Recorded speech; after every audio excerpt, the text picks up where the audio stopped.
Ladies and gentlemen, I take pride in introducing the greatest show on earth.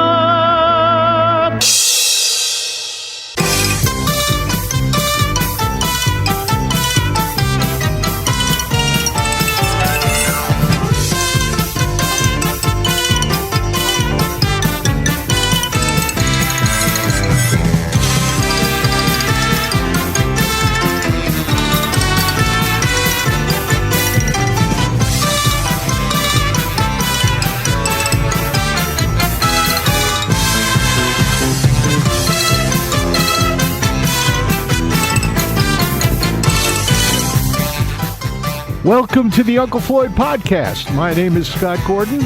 Uncle Floyd Vivino and I join up for this podcast to discuss our time with the Uncle Floyd Show, music, theater, nightclubs, carnivals, circus, amusement parks, burlesque, and all things showbiz from our combined industry experience of over 120 years through the past 7 decades. We also answer questions that are emailed to ufpodcast@sge-inc.com. You will find that address and a link to support this podcast in the episode description. Join Uncle Floyd and me, Scott Gordon, now for this episode of the Uncle Floyd Podcast. Think anybody will come in and interrupt us today? No. Good, I hope not. You ready? Yes. Here we go. It's Uncle Floyd podcast number 41.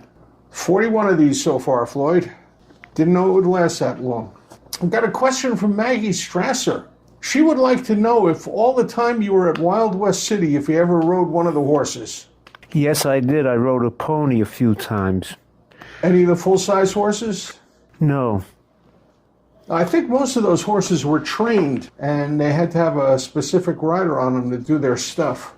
And they were picky horses. This is from Susie Tannenbaum. She wants to know the story behind Deep in the Heart of Jersey. Did it start out as a spoof of Deep in the Heart of Texas on a Cowboy Charlie sketch, or was it something you wrote for a special occasion? Both. There was a special occasion for it? What was that? I had to write it.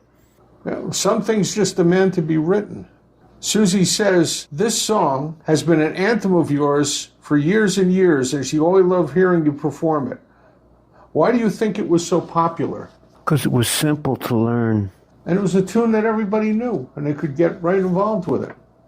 This is from Joe Mantoto. What can you say about Sidney Fields, best known as Abbott and Costello's landlord? He was a big writer of the show, and he played a load of other characters in the show. What can you tell us about Sidney Fields, Floyd? He started in burlesque in Milwaukee. Somehow ended up with Abbott and Costello.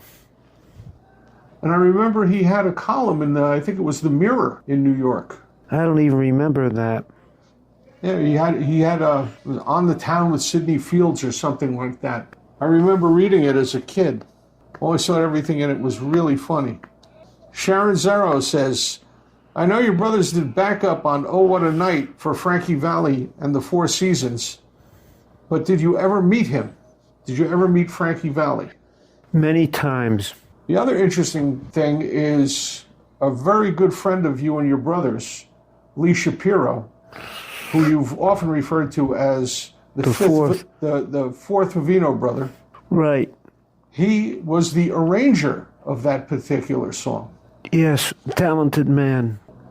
Marie Francis has a couple of questions. Uncle Floyd, you have a big record collection with a lot of Italian recordings. Which ones are your favorites? Carlo Butti. Any particular Carlo Butti songs you would suggest for someone to listen to get the full range of his voice and his talent? Impossible question. Now, he was a very, very important and very kind man, too. He did a lot of things for people, right, Floyd? Yes, he did charity work for children in hospitals. Marie also says she read that you wanted to become a circus clown when you were young. Did you ever perform as one? No, I performed as a circus sideman, walk-around clown. And she also wants to know if you set up a trust fund for Oogie. Yes. Come on in. Hi. Hello. Your name is? My name is Glennis. And who are you? I'm Scott. I've been friends with this guy for over 50 years. You're just checking on him? We're doing our podcast. We do a podcast every week. Oh, I know last time I was here, he was telling me, but I didn't know he's still doing it. Oh, yeah. I'm just checking on your hand to see that hand roll. Oh, am I? Oh, go right ahead. Do what you have to do. I just need to check. We're not live. We can edit all this out. Right, so. I was just going to say, I hope you're not. I'm going to bother you for a little bit. So that I don't have to bend my back. If I'm in your way, just say, move it.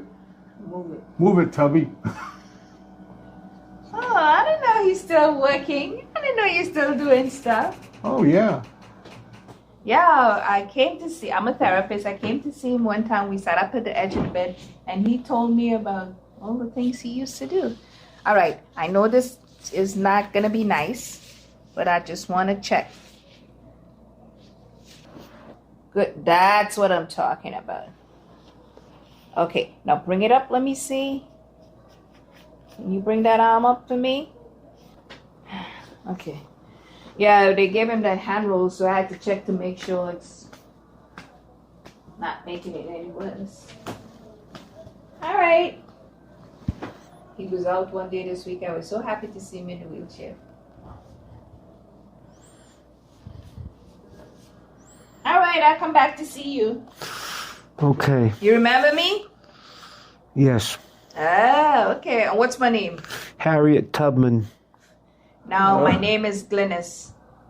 Glennis. Yep. Very famous name, Glennis. Glennis Johns, very famous actress. That's where my mother got the name.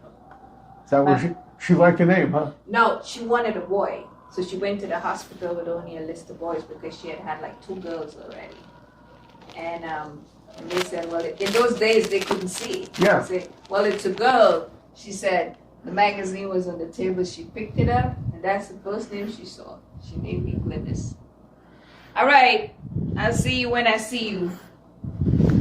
Okay, nice meeting you. Sorry to interrupt. Take it. No problem. Okay. She was nice. Yes. Okay, this is from Rich Nist. At the center, did they allow you to have any of your old props? Yeah, we got stuff around here. Got a beautiful painting that somebody did of you. And you could have anything here you wanted, right? That was by Nicky Lombardi. That painting, that portrait. That's beautiful. That's a Of really Orange, great job. New Jersey. Dennis DeLeo, you boys worked with some of the greats. What's your take on Pat Cooper, Bill Dana, London Lee, and Maury Amsterdam? How many of those guys did you work with or meet? All 3 of them. There's 4. Pat Cooper, Bill Dana, London Lee, and Maury Amsterdam. I know you worked with Pat Cooper a lot of times. The most. Did many shows with him. What would you like to say about Pat Cooper? If he was a boxer, a prize fighter. That's what he started out as?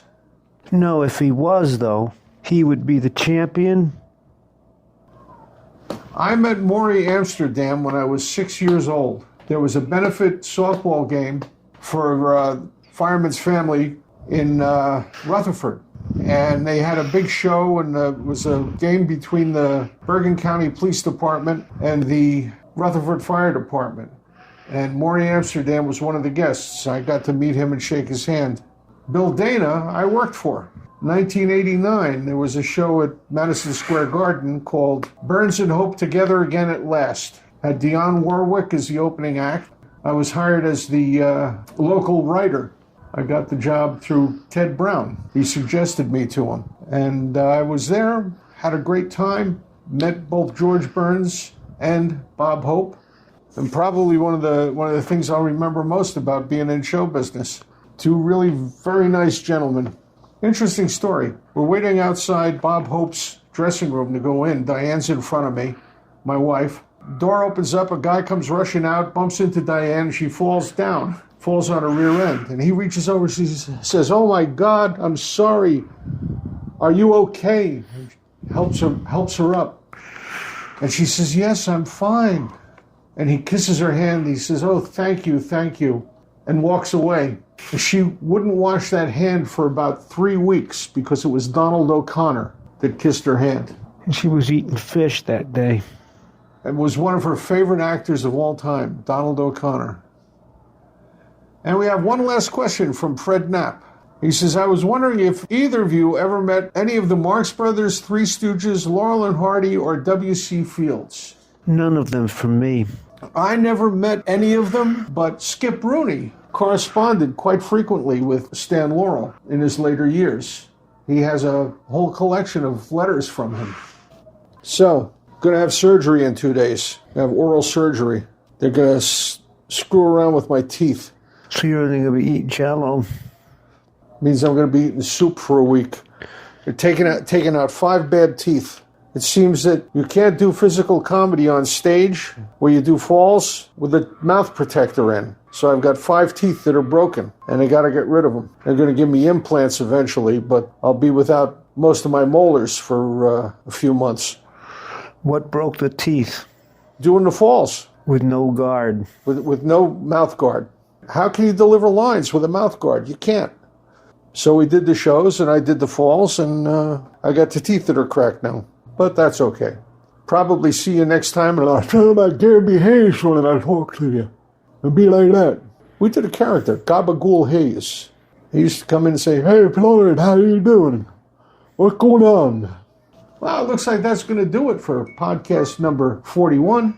You have anything you like to say in closing there, Mr. Vivino? Thanks, everybody, for their continued support and interest in what we do. Remember this. You are the most important element of this show and every show. I agree. The audience is the most important thing. Without the audience, there would be no show. Tuesday at 8, we have a date. Tuesday at 8, we have a date for This Was the Uncle Floyd Show. And keep your eye on the podcast subscription, and you'll know when the next one of these comes up. They'll let you know. And if you want to tell your friends how to get here, just tell them to go to unclefloyd.podbean.com. That's podbean.com. And if you want to send us an email with a question, just send it to ufpodcast@sge-inc.com. And it gets right to me, and I bring it over here, read to Floyd. We answer your questions about the show or anything about show business. Any part of show business, we'll be glad to answer. Very good. All right. So, see everybody next time. At Tuesday, we have a date.